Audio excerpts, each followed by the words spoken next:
Bonjour à tous, chères auditrices et auditeurs. Aujourd'hui, on se retrouve sur Radio Gombard pour interviewer Elisa et Clément, des activistes, à propos de la désobéissance civile. Déjà, bonjour. Bonjour. Merci. Alors, présentez-vous brièvement ainsi que votre mouvement. Alors, je m'appelle Elisa Blazer, je suis en 4e année au Collège Saint-Michel et je fais partie depuis à peu près 1 an et demi, 2 ans dans la grève du climat à Fribourg. Et alors vous nous connaissez principalement sûrement pour les manifestations, les grèves qu'il y a eu au cours de ces 2 dernières années suite à Greta Thunberg. Mais on ne fait pas que ça, on fait aussi un peu d'autres petites actions militantes ou bien de la sensibilisation ou bien des discussions à l'interne ou d'autres actions de désobéissance civile dont on va peut-être un peu parler. Ou juste des actions de visibilité, d'information, comme ça. Et toi ? Donc moi je m'appelle Clément Schneider et je fais partie du mouvement Extinction Rebellion de manière moins active ces derniers temps. Extinction Rebellion, c'est un mouvement d'action directe de désobéissance civile non violente. L'idée étant de forcer en fait une action ou un changement de société en perturbant le fonctionnement actuel pour sensibiliser et essayer d'avoir aussi via certaines actions un impact direct sur le fonctionnement actuel de notre société et de notre économie. Et qu'est-ce qui vous a poussé concrètement à vous engager dans le mouvement ? C'était dès le moment où on commençait à beaucoup parler de la crise climatique, notamment avec les rapports du GIEC et des choses comme ça. Enfin, vous allez me dire, ça fait un moment qu'on en parle, mais dès le moment où c'est devenu vraiment urgent et beaucoup plus connu des gens, ça m'a profondément énervée, je dirais. Et puis, je pouvais pas juste rester là et me dire que j'allais pas contribuer à un changement ou essayer de faire quelque chose pour ça, parce que on voit très bien que les politiciens restent assez inactifs envers cette crise, et donc il fallait d'une manière ou d'une autre essayer de faire changer les choses, et si possible en évitant des moyens trop institutionnels qui font avancer que trop lentement les choses. Donc pour faire bouger les choses, en résumé. Oui. Ok. Et est-ce que vous pouvez nous raconter votre propre expérience avec la désobéissance civile ? Alors moi j'ai commencé en avril 2019, si je me souviens bien. C'était une première action qui avait eu lieu à Fribourg avec Extinction Rebellion, qui était sous forme d'un petit événement où d'un coup plusieurs personnes s'allongeaient au sol pour mimer la mort et puis interpeller les gens et permettre d'entrer en contact avec les passants et passantes pour parler du mouvement, distribuer des flyers, essayer d'attirer l'attention. Et puis petit à petit j'ai participé à d'autres actions tels différents blocages ou affichages sauvages, etc. Ouais, et brièvement, est-ce que vous pouvez nous raconter qu'est-ce que c'est concrètement la désobéissance civile ? Je pense que la désobéissance civile, comme on la pratique, nous, c'est peut-être pas tout à fait exactement au sens qu'on l'entend, par exemple, le livre d'Henri Thoreau, qui est un peu à l'origine de ce genre de mouvement, qui refuse de payer des impôts, ou bien des grosses actions qui vont directement contre des lois ou qu'on juge pas du tout appropriées. Mais c'est plus... ici, on est plus pour essayer de dénoncer des choses et chercher un changement. On ne s'attaque pas forcément directement à des lois ou bien... alors c'est des choses qui sortent du cadre légal, mais... Ouais, je pense pas que c'est exactement comme on l'entend. Je sais pas si tu veux compléter un peu.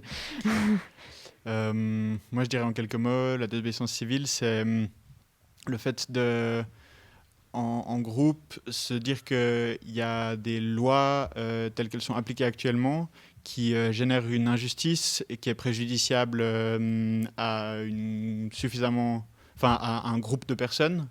Et en l'occurrence la totalité de la société, et de se dire en fait avec le cadre légal actuel existant, on ne peut pas pallier à ce qui est en train d'arriver ou ce qui risque d'arriver, donc on doit sortir de ce cadre légal pour tenter de faire changer les choses. Et en termes de non-violence, donc je le rappelle, la désobéissance civile que vous pratiquez est non-violente. Est-ce que vous avez défini ce terme au sein du mouvement? Parce que c'est quand même un terme assez vague et propre à chacun. Il n'a pas été défini comme tel de mon expérience de Extinction Rebellion, mais il y a un petit peu des grandes lignes comme l'absence de destruction matérielle, le fait de ne pas blesser physiquement ou moralement des personnes individuelles. Mais ensuite, évidemment que chaque personne peut ressentir un sentiment de violence face à telle ou telle action, et on doit essayer de trouver le meilleur équilibre pour éviter de faire que des personnes se sentent justement repoussées par le mouvement du fait d'une violence ressentie, et tout en essayant quand même d'avoir un impact suffisamment impressionnant, entre guillemets, pour interpeller les gens et essayer de pouvoir avoir un impact via notre action. Très bien. Alors maintenant, on va réagir à des images. La première, plutôt des vidéos, pardon.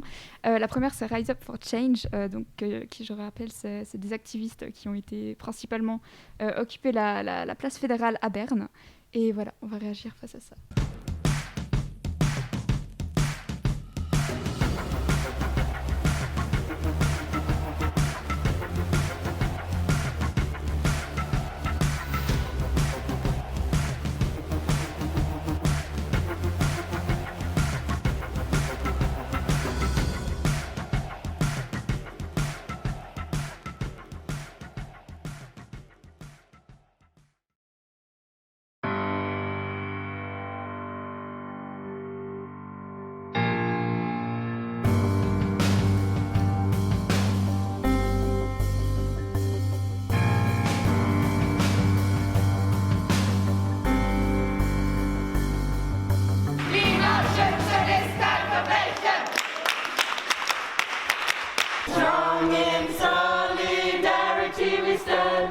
Fight for climate justice, fight for climate justice, hey yo, take me by the hand. Strong in solidarity we stand, hey yo, take me by the hand. Fight solidarity we stand.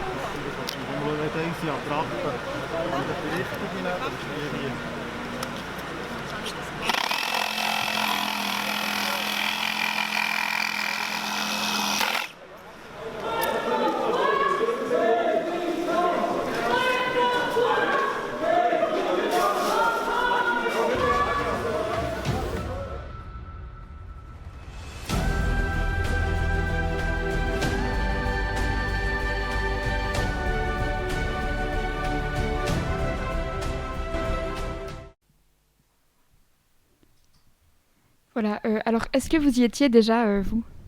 Par exemple, Clément? Oui, moi j'ai participé à l'entier de la semaine d'occupation, enfin de ce qui aurait dû être une semaine, disons, sur la place fédérale. Et j'ai participé au blocage final et j'ai été évacué par la police. Et toi, Elisa, tu y étais?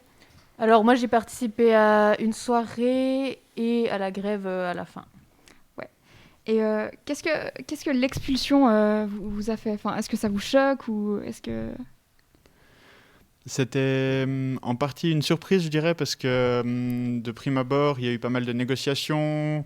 On avait l'impression que finalement, une décision de juste nous laisser là aurait pu être aussi un choix politique, au sens de vous faites un peu les malins, mais ça nous fait ni chaud ni froid. Donc on vous laisse être là, faites votre truc, ça nous dérange pas. Et finalement que le choix a été fait de nous évacuer par la police, les pompiers, d'engager tous ces frais, de prendre ces risques également. C'était un peu surprenant, mais c'était tout à fait attendu comme une des options plausibles au début de notre occupation. Donc je dirais pas que ça a été choquant, et ça s'est quand même très principalement passé calmement et de manière paisible. Donc selon toi, c'était assez injustifié cette expulsion, mais tu t'y attendais, quoi? Je dirais pas injustifié, parce que on savait que dans le cadre du fonctionnement actuel, c'était une des options possibles, mais moi, je m'attendais plus à ce qu'en fait, on nous laisse être là et puis qu'on nous utilise peut-être un peu politiquement plutôt qu'on engage tous ces efforts pour nous faire partir. Ouais. Et est-ce que vous pensez que l'occupation de la place fédérale a fait réagir les politiciens ou même les gens? Oui, bien sûr, ça a fait réagir. Et pour nous, c'était pas mal parce que ça faisait quand même un moment que ça devenait difficile de se refaire vraiment voir et qu'on nous reprenne de nouveau un peu au sérieux. Et ça a fait un beau retour, un peu, entre guillemets, je dirais. Après, les réactions, elles étaient évidemment pas toutes, pas toutes très sensées. Enfin, genre, j'avais l'impression que surtout, évidemment, les partis de droite, ils s'attaquaient énormément à la forme et tout ça. Et ils réfléchissaient pas du tout au contenu et au fond de cette action. Et c'était un petit peu décevant. Mais ouais. Mhm. Ouais, et du coup, ça vous a fait un coup de pub, un peu, tu dirais? Je sais pas si le terme pub est bien approprié parce que c'est pas tellement ça qu'on cherche. Mais c'est plutôt qu'on remette un peu la question climatique aux écrans déjà et puis un peu dans les discussions. Après, je sais pas si ça aura fait l'effet profond qu'on veut, en général pas, mais ouais, on est un peu sorti d'un début d'oubli. Ok, alors maintenant, on va passer à d'autres vidéos qu'on a trouvées cette fois-ci sur Facebook. Et ça porte sur le Black Friday, donc qui a été fait à Fribourg-Centre en novembre 2019, justement par XR et la grève du climat.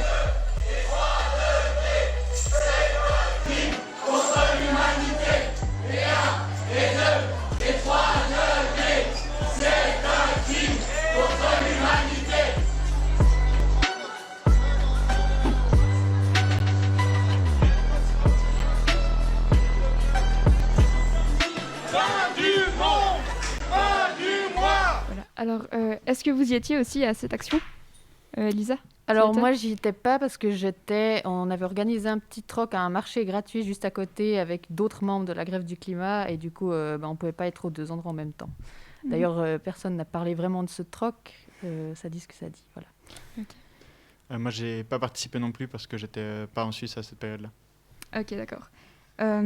Et juste concrètement, quel était le but de cette action? Qu'est-ce qu'elle dénonçait en fait? De ce que j'ai eu comme discussion avec les personnes qui ont participé et puis de ce que j'ai compris moi de l'action, ça dénonçait en fait le capitalisme marchand, la société de consommation et puis le fait en fait qu'on puisse mettre en avant encore des soldes et des produits dans l'idée en fait de pousser à cette consommation sans qu'il y ait de réflexion ou de prise en compte des conséquences derrière, tout en étant une action de dénonciation et pas de décision d'interdire aux personnes de réaliser leurs achats, puisque seulement une des entrées du centre était bloquée et l'idée était en fait de pouvoir générer une réflexion par rapport à ça. Même si ça n'a pas forcément été très bien compris, malheureusement.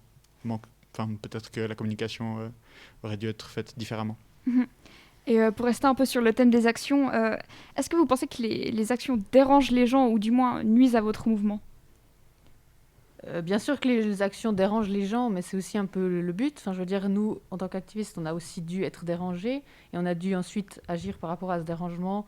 Enfin, c'est un peu normal. En fait, il y a un problème et donc on doit le regarder en face. Et on dénonce justement ces gens qui se voilent un peu la face, enfin, qui n'ont pas envie de voir les problèmes. Et je trouve normal que ça dérange. Après, on n'est pas là non plus pour accuser. Hein. On est là pour remettre en question et puis surtout envie de faire bouger les choses plus politiquement qu'à titre individuel chez les gens. Donc, Ouais. Et au niveau de la population, vous croyez que ça touche qu'une certaine partie de la population ou plutôt globalement les gens? Je pense que ça va beaucoup dépendre des actions, parce qu'il y a une partie des actions qui vont avoir un impact plutôt au niveau de la communication, et au niveau de notre communication principalement. Et puis là, on va en général toucher des personnes qui sont déjà intéressées ou qui ont déjà fait une réflexion sur ce sujet. Et tandis que des actions, j'imagine, de blocage à plus grande envergure qui sont couvertes par les médias traditionnels, elles vont avoir, peut-être un impact plus global. Après, la nature de l'impact, ça c'est encore des choses qu'on doit creuser, comprendre, analyser, utiliser. Mhm. Et quant aux risques, quels sont les risques pendant une action, ou même après Lisa, par exemple, Ça dépend aussi des actions. Enfin, il y a eu surtout des amendes, par exemple, pour le Black Friday.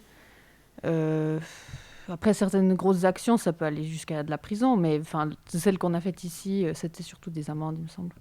Ouais.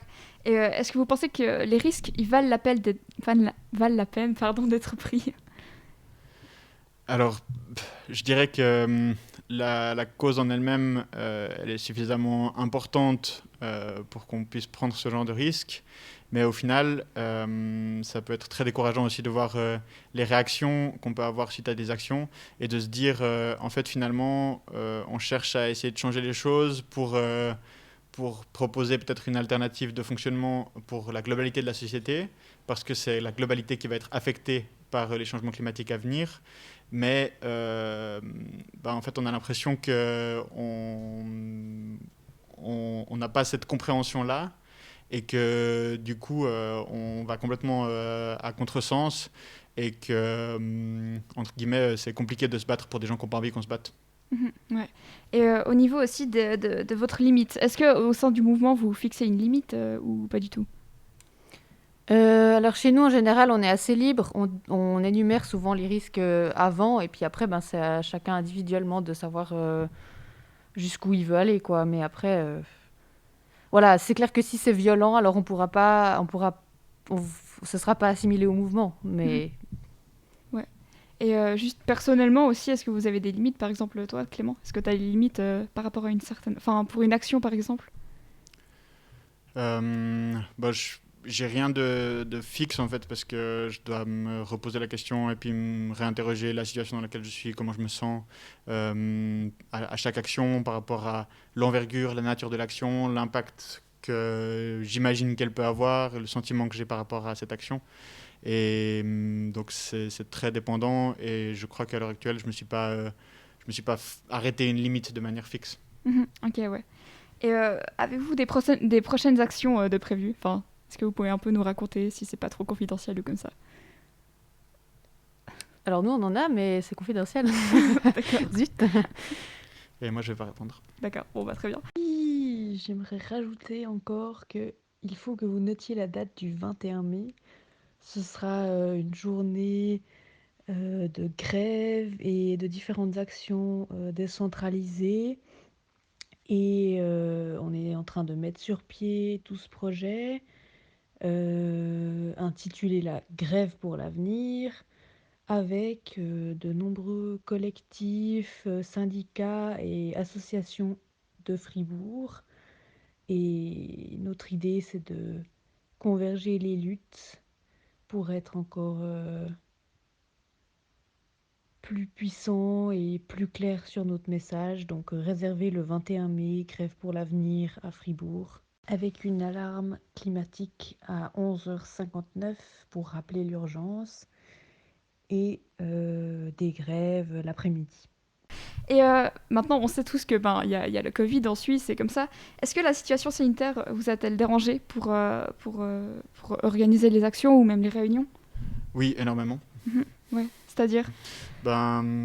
C'est beaucoup plus difficile de se réunir en présentiel, voire plus possible au-delà d'un certain nombre. Et donc ça fait perdre beaucoup de motivation et d'élan. Et puis on a beaucoup perdu en vitesse et en envergure ces derniers temps. Ouais. Et chez vous, chez la grève du climat, est-ce qu'il y a des trucs qui n'ont pas pu être faits ou comme ça? Qui n'ont pas pu être faits. Nos grosses manifestations de masse, les grèves à plus de 2000 personnes comme ça, évidemment que c'est plus tellement possible. Mais je dirais surtout que ce qui est un peu dérangeant, c'est qu'il y a une partie de la population qui est énormément fixée sur la crise sanitaire, ce qui est normal, mais au point de ne plus tellement se poser ces questions sur la crise climatique comme si on la mettait un peu de côté. Mais on sait tous qu'elle est bien là et qu'elle arrive et qu'elle est là et qu'elle ne va pas se laisser freiner par le Covid. Ouais, donc selon toi, en fait, la crise sanitaire prend beaucoup trop d'ampleur et au niveau des médias ou comme ça, et du coup, la crise climatique est laissée de côté, en gros. J'ai pas envie de dire que c'est pas normal qu'elles prennent de l'ampleur, mais plutôt que c'est dommage que les gens n'arrivent pas à se concevoir les deux crises en même temps, en parallèle, voire qu'il y ait peut-être des liens. Ouais. Et au niveau des critiques, est-ce que vous avez souvent reçu des critiques, que ce soit personnelles ou même au sein du mouvement, enfin pas au sein du mouvement, mais contre le mouvement plutôt? Oui, évidemment, parce que, en fait, j'ai l'impression qu'on est dans un état de fait maintenant où la responsabilité écologique et climatique, elle a été énormément reportée sur les individus, du fait du fonctionnement des mouvements écologistes de ces dernières années, des stratégies des industriels également. Et donc, les actions qui visent à interpeller le pouvoir politique ou les industriels, mais en dérangeant le fonctionnement quotidien de la société, elles sont prises comme des agressions personnelles à cause de cet état de fait. Et donc, il y a énormément de personnes qui se sentent agressées par nos actions et qui réagissent en fonction.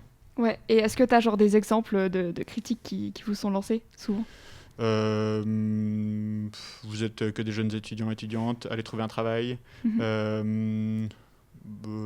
Arrêtez de nous faire chier avec ces histoires. Ouais. Des choses de ce style. Puis ça vous attend personnellement ces critiques ou juste vous vous en fichez ou... Personnellement, ça me passe au-dessus. Ouais, et toi Elisa? Moi, je trouve un peu dommage parce que j'ai l'impression que les gens ils comprennent pas tellement ce qu'on fait quand ils font des critiques du type vous nous dérangez ou je sais pas trop quoi. Parce que, il faut toujours garder en tête que c'est pas une question d'avis la crise climatique, c'est pas une question même en fait de parti politique, c'est des faits scientifiques qui sont là et on essaye d'agir pour le bien commun, pour cette crise qui va tous nous toucher au bout du compte, hein. Pas tout de suite tous de la même manière, mais au bout du compte tous. Et je sais pas, il y a beaucoup de gens qui conçoivent pas qu'on puisse faire des actions peut-être pas au-delà de nos intérêts, hein. Et ouais. les tribunaux, ils en font gentiment aussi partie, à défendre tout le temps les intérêts personnels des gens plus que des notions de justice ou des vrais problèmes. Enfin, voilà. Ouais, et vous leur répondez quoi? Enfin, déjà, est-ce que vous leur répondez aux gens qui critiquent? Ça dépend si on est pendant une action comme ça, en général pas, mais ça dépend. Je sais qu'il y a des militants qui écrivent des lettres aussi, si c'est des gens qui ont plus d'influence qui nous critiquent. Mais... Ok. Alors maintenant, on va passer encore à des réactions de vidéos. On a interviewé Timon Gavalet. Moi, je m'appelle Timon Gavalet, j'ai 21 ans. Je suis actuellement vice-président de l'UDC Fribourg et vice-président des Jeunes UDC Suisse. L'UDC, c'est un parti qui défend la souveraineté du pays, qui défend le peuple et aussi les familles. Enfin, voilà, c'est surtout sur des valeurs surtout conservatrices, disons.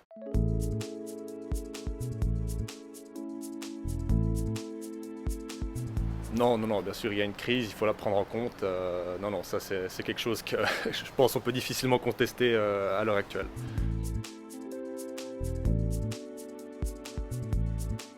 Alors, moi je suis un grand fervent du parti de gens qui disent qu'il faut surtout responsabiliser les citoyens. C'est-à-dire que le premier pas, c'est surtout la responsabilité individuelle. Et je pense que le premier pas dans la responsabilité individuelle, ce serait de consommer local. Dès le moment où on consomme chez le boucher du coin, ou bien qu'on va acheter le pain chez le boulanger, qui a été produit par les paysans locaux, etc. Je pense que tout ça, en fait, dès le moment où on consomme local, ça va déjà grandement diminuer l'impact écologique, dans le sens où, dès le moment où tout vient d'autour de nous, on n'a plus besoin de faire venir des énormes paquebots de Chine ou d'Amérique pour nous livrer des t-shirts alors qu'on peut les produire ici. Après, le problème de ça, c'est que les gens n'aiment pas payer plus cher pour des choses qu'ils pourraient avoir pour 2 sous. Et donc c'est surtout ça le problème, c'est que les gens veulent consommer local, ils savent que c'est ça la solution, ou du moins une partie de la solution, mais ils ne veulent pas payer plus cher pour des services qu'ils peuvent avoir à moindre coût, et je peux les comprendre aussi, mais du coup c'est là qu'est la difficulté.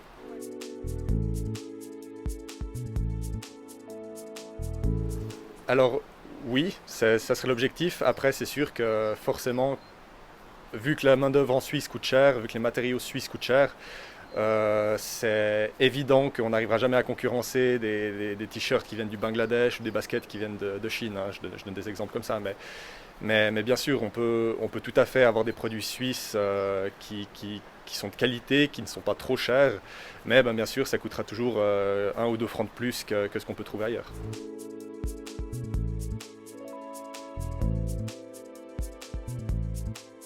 Alors moi je dis toujours que finalement ces mouvements climatiques ne servent pas à grand chose, dans le sens où, de mon point de vue, l'écologie devrait être quelque chose de général, ça devrait être défendu par tout le monde. Et donc avoir des partis qui défendent exclusivement ça, je trouve que, alors dans la réalité actuelle c'est utile, mais dans une vie qui serait idéale, disons que ce ne serait pas nécessaire, puisque l'écologie serait quelque chose qui tiendrait à cœur à tout le monde et qui serait évidente. Donc il n'y aurait pas besoin de groupe pour représenter cette idéologie-là. Après, c'est vrai que dans ce qu'ils demandent, je suis un petit peu plus critique. Souvent de fois, ils vont trop loin, c'est pas toujours très réaliste. C'est souvent des jeunes un petit peu utopistes qui n'ont pas forcément, du moins pas tous, conscience des réalités et qui parfois, même si leurs demandes sont très concrètes et partent d'une bonne volonté, elles vont souvent trop loin pour être applicables et pour être réalistes. Alors, tout dépend des groupes et tout dépend de la manière dont ils font leurs actions. Quand des jeunes vont dans la rue pour faire une grève du climat, typiquement, c'est pas dangereux. Il y en a peut-être qui peuvent être dérangés dans la circulation, etc., mais il n'y a pas mort d'homme. Là où je suis un petit peu plus réticent, c'est typiquement, je ne sais pas si vous avez vu passer, Extinction Rébellion à Zurich, qui avait teint toute la rivière en vert. Ou alors dans d'autres villes d'Europe où on les voit bétonner des briques par terre, s'attacher à des chaînes à ces briques, etc. Là, je suis un petit peu plus réticent parce que, alors effectivement, ils manifestent, c'est un droit humain. Je suis tout à fait pour la défense du droit de manifester, mais c'est vrai que là, ça va quand même un petit peu plus loin dans le sens où on détruit la voie publique aux frais du contribuable. Et puis je trouve, ouais, il dépasse un petit peu la limite entre le droit de manifester et presque l'incivilité en fait. Et j'ai vraiment de la peine avec ça.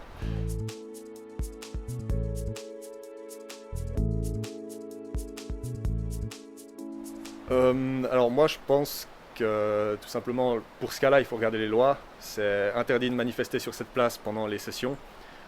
Et ça, même si ça concerne une urgence, ça concerne tout le monde, c'est une loi.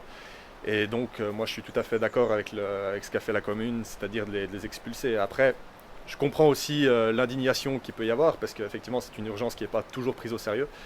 Mais je pense qu'encore une fois, il faut aussi savoir garder la mesure des choses. Et puis, ma foi, quelque chose qui est illégal, c'est illégal. Et je pense qu'en Suisse, on a tout à fait assez de liberté pour manifester, pour se montrer, sans dépasser la loi.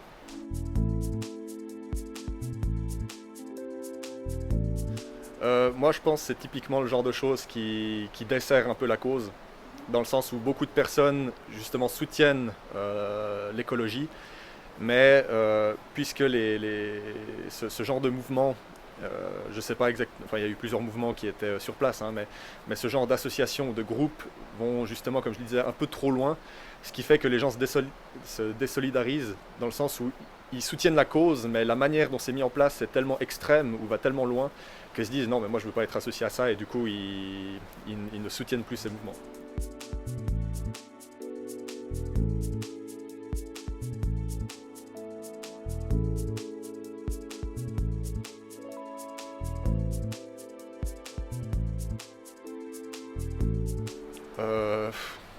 Alors, non, moi je pense pas que je pense que c'est typiquement de nouveau ce genre d'actions qui vont un peu trop loin, dans le sens où tout le monde sait que le Black Friday est pas bon, que ce soit pour le climat, enfin disons que c'est bon, mais que pour l'économie.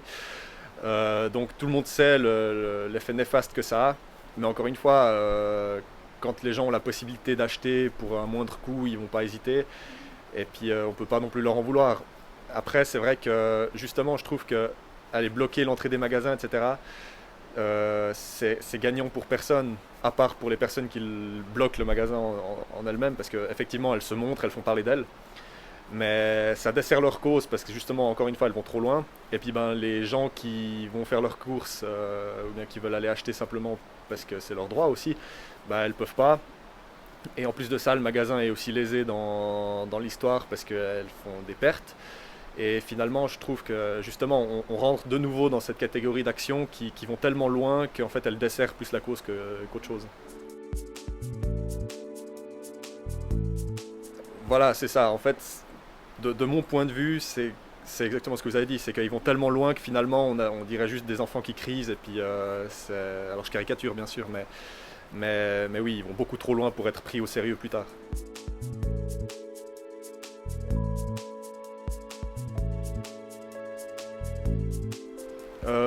Alors, encore une fois, je pense que la seule chose à faire, c'est simplement veiller à ce qu'ils respectent les lois, et dès le moment où une loi n'est pas respectée, qu'ils en assument les conséquences.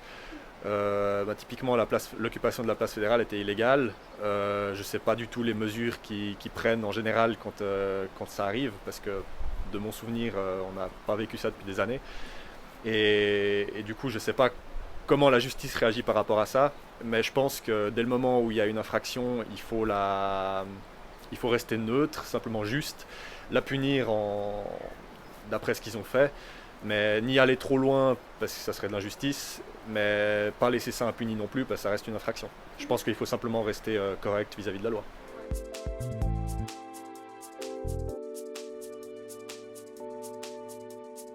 Alors, les modes d'action, je pense qu'ils se mettent gentiment sur cette voie-là, et je trouve ça très bien. C'est qu'ils s'associent gentiment à des partis. Ils commencent à avoir des vraies actions politiques. Ils ont notamment lancé le référendum il n'y a pas longtemps contre la loi CO2. Donc ouais, ils s'associent gentiment, et puis ils commencent à avoir des vrais objectifs entre guillemets réalistes de la politique. Et du coup, en ayant cette vision un peu globale de la politique suisse et de la manière dont le monde fonctionne, c'est clair que ça leur donne aussi une plus grande crédibilité, puisqu'ils sont plus aptes à proposer des projets faisables. Et je pense que c'est la meilleure chose qu'ils ont à faire. Ils ont réussi à mobiliser des milliers de personnes ces dernières années. Et c'est une force qu'ils doivent utiliser s'ils veulent aboutir à leur fin. Après, encore une fois, il faut faire attention à ne pas aller trop loin, parce que encore maintenant, malheureusement, ils frisent un peu trop souvent l'extrême. Donc déjà, est-ce que ces propos vous choquent ou suscitent des réactions chez vous ? J'ai vu que vous rigoliez plusieurs fois. Choqué, non. Après, c'est déjà bien qu'ils nient pas la crise climatique, mais bon, évidemment que nous, on n'a pas du tout les mêmes réponses. Je sais pas ce que tu veux. Pour moi, c'est très attendu, c'est ce que je disais tout à l'heure, responsabilisation individuelle, et on se retrouve à mettre la faute en fait sur les individus en tant que consommateurs et consommatrices, en tant que personnes seules, qui ont toutes les pressions économiques, sociales et politiques qui existent à l'heure actuelle. Puis on leur dit « Oui, mais quand même, vous pourriez consommer un peu mieux, il faut sauver la planète », alors qu'en fait on a des outils politiques et légaux qui doivent être mis à profit pour mettre la pression sur les vrais responsables de la pollution et de la crise climatique, qui sont les entreprises, qui, en fait, de par leur fonctionnement, vont proposer justement des produits à plus faible coût, mais à plus grand coût écologique.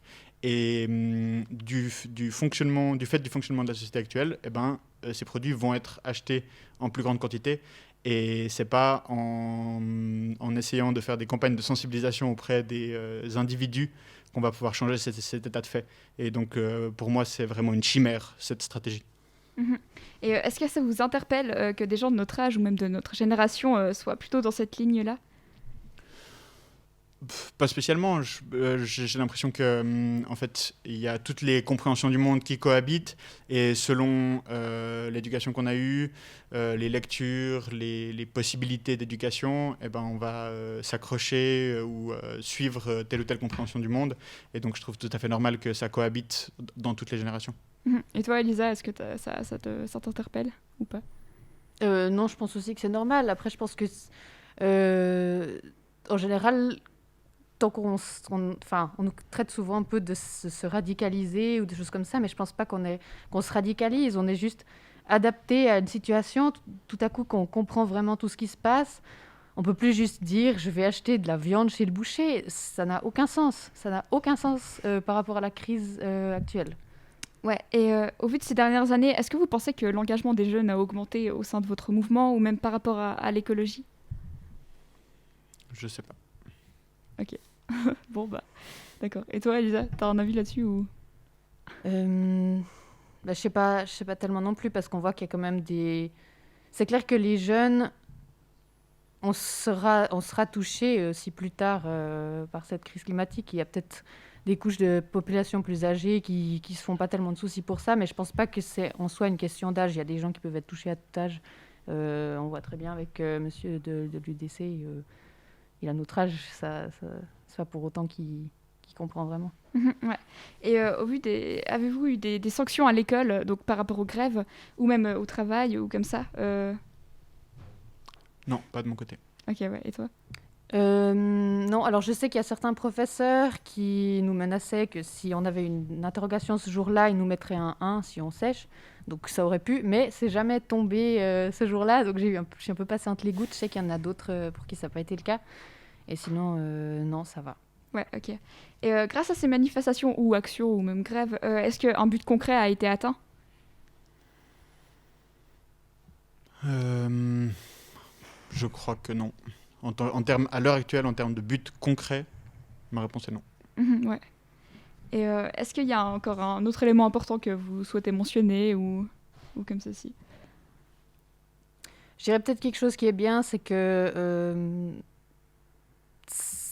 la problématique commence à de plus en plus entrer dans l'esprit des gens. Voilà. Alors, le jeune UDC qu'on a entendu avant, il n'a pas du tout... il n'a pas du tout la vision qu'il faut pour résoudre vraiment la crise, mais il n'ose plus non plus le nier. Et j'ai l'impression que ça, c'est déjà quelque chose qui a changé par rapport à avant. Après, on parle pas de but concret atteint, mais c'est déjà quelque chose. Ouais. Alors, en tout cas, merci beaucoup de nous avoir prêté un peu de votre temps et d'avoir répondu à ces quelques questions. Voilà, je vous souhaite une bonne soirée. Merci beaucoup. Merci à toi, Garance. Merci à Radio Gambard. Bonne soirée. Au revoir. Pour terminer, nous voulions avoir l'avis de la police, donc nous avons interviewé le commandant de la police fribourgeoise. On doit être rapide et souvent on doit anticiper sur les événements qui nous attendent.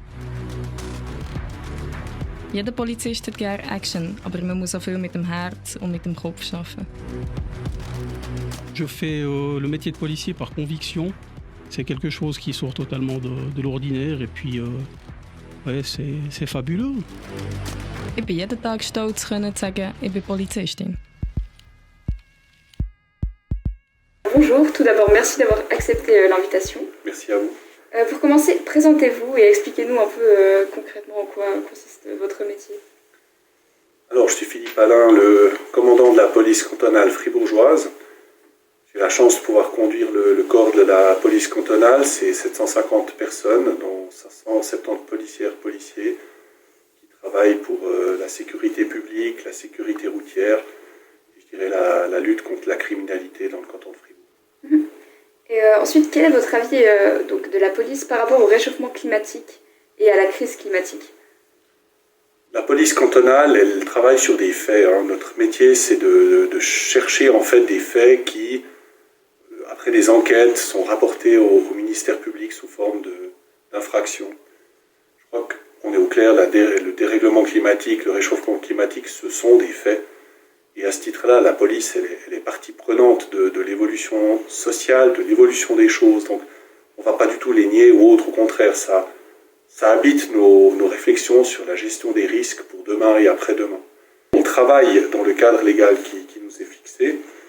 Et puis, dans ce que la population et les autorités mettent en place pour travailler avec le réchauffement climatique, la police, elle trouve sa part, son rôle, pour que l'observation des lois concourt au bien-être social. Et lors d'une manifestation de la grève du climat, par exemple, comment est-ce que vous vous organisez? Alors, les manifestations, quand elles sont annoncées à la police, la première chose qu'on fait, c'est une prise de contact avec les organisatrices ou les organisateurs pour mettre en place le concept de la manifestation, concept qui est en général présenté aux autorités. Ça peut être une ville, ça peut être une préfecture. Donc il y a une analyse de la manifestation, de ses impacts, et puis ensuite de cela, durant la manifestation, avec l'organisatrice ou l'organisateur, on essaie de faire en sorte que cette manifestation se déroule du mieux possible, que non seulement les droits démocratiques, les droit d'expression soit finalement donné, et en même temps cette manifestation s'intègre du mieux dans la vie sociale. Et quel est l'avis de la police à propos des mouvements tels qu'Extinction Rebellion et la grève du climat? Moi, j'ai pas d'avis à donner comme commandant de police, ni la police d'ailleurs, sur, je dirais, la noblesse des causes. Ce qui est certain, c'est que la cause du climat interpelle tous les citoyennes, tous les citoyens, les policiers en font partie. Par contre, nous, on revendique quand même la possibilité à chacune et chacun d'annoncer sa manifestation, de l'intégrer dans le cadre légal, parce qu'on a un pays, on a une culture policière, on a une culture de l'État qui le permet. Je pense que c'est un bien aussi, dans un état de droit, de savoir qu'on peut revendiquer quelque chose sur l'espace public, mais qu'il faut le faire de manière négociée avec les autorités. Et la police, elle concourt à ça. On gère plusieurs dizaines de manifestations par année, on les gère bien. Puis les notions d'opposition ou autres, elles sont dénoncées aux autorités, puis elles peuvent avoir une influence ensuite. Donc ça, c'est quelque chose que la police, elle doit faire, elle doit dénoncer les choses illégales qui sont portées à sa connaissance. Par contre, je pense que dans la noblesse des causes, il y a certainement des enfants de policières et de policiers qui manifestent aussi. Il ne faut pas se leurrer, c'est quelque chose auquel on est sensible. Et pensez-vous qu'ils sont dérangeants ou même dangereux? La notion de danger d'un mouvement politique, elle est définie par le service de renseignement de la Confédération. Donc c'est la Confédération et son service de renseignement qui vont dire à quel moment une cause devient un danger pour la sécurité de l'État. À ma connaissance, à l'heure actuelle, Extinction Rebellion, par exemple, ne fait pas partie de cette liste. Donc nous, pour la police cantonale, ça nous définit le cadre légal par rapport à ces mouvements-là. Après, moi, je ne pense pas que revendiquer un changement de politique dans le domaine du climat, dans le cadre légal, quand on manifeste, soit nuisible ou dangereux. Si on arrive à avoir un cortège de manifestations qui permet au transport public de rouler, qui respecte les heures, qui s'intègre dans un contexte qui est négocié, je pense que c'est quelque chose qui est tout à fait louable et c'est quelque chose qui rentre parfaitement dans le cadre et auquel on peut concourir. Après, de bloquer des axes de circulation, ça perturbe d'autres flux de personnes, etc. Je ne suis pas toujours convaincu que l'impact soit positif. Au contraire, on peut réclamer l'espace public, on peut réclamer l'espace d'opinion dans le canton de manière négociée. Et est-ce que vous avez une stratégie d'action contre eux? Je ne pense pas qu'on a une stratégie d'action contre, on a une stratégie d'action pour faire en sorte que les choses rentrent dans une doctrine d'engagement qui est celle de la gestion négociée de l'espace public. À chaque fois qu'une manifestation est portée à la connaissance de la police, on refait une appréciation de situation depuis le début. C'est jamais pareil une manifestation, il y a toujours des acteurs différents, il y a des temporalités différentes, il y a des situations, il y a un milieu qui est différent. Et puis de ce point de vue-là, la police, elle recommence son appréciation de situation à chaque fois depuis le début. Donc de ce point de vue-là, il y a des choses qui changent, la manifestation n'est jamais pareille. Puis après, il y a des modes d'action au niveau du maintien de l'ordre, comme on dit chez nous, de la sécurité publique, qui eux sont les mêmes. Donc on a une formation policière dans la gestion de ces manifestations qui est commune à toute la Romandie. Si vous aviez devant vous une membre ou un membre d'Extinction Rebellion, qu'est-ce que vous lui diriez? Moi, je pense que la cause est certainement noble. J'en suis assez convaincu. Je pense que la police aussi est convaincue de ça. La police, elle est au service de la population et des autorités. Je pourrais simplement dire, je pense que ça vaut la peine de ne pas nous comparer aux pays qui nous entourent, qui ont des systèmes qui sont peut-être moins inclusifs en termes de droits civiques. Je pense que la Suisse, elle a son modèle politique qui permet justement de trouver des espaces de dialogue, des espaces de parole. Moi, je revendiquerais de ne pas venir avec des exemples français, allemands, nord-italiens ou italiens, de dire non, en Suisse, on a ces espaces de droits civiques. Voilà, il ne faut pas venir avec des modèles de l'étranger, on peut consommer local, mais on peut aussi faire des manifestations locales, rentrer dans ce dialogue de la gestion d'espace public. Je pense qu'à la fin, c'est plus simple pour tout le monde. Je pense qu'à la fin, le citoyen, quel qu'il soit, il sera beaucoup plus sensible à ça. C'est peut-être mon message. Après, sur la noblesse de la cause, je crois qu'on partage les préoccupations pour demain et après-demain. Très bien. Eh bien, merci beaucoup d'avoir accepté l'interview et je vous souhaite une bonne soirée. Oui, merci aussi de votre intérêt au travail de la police. Tout le bon à vous.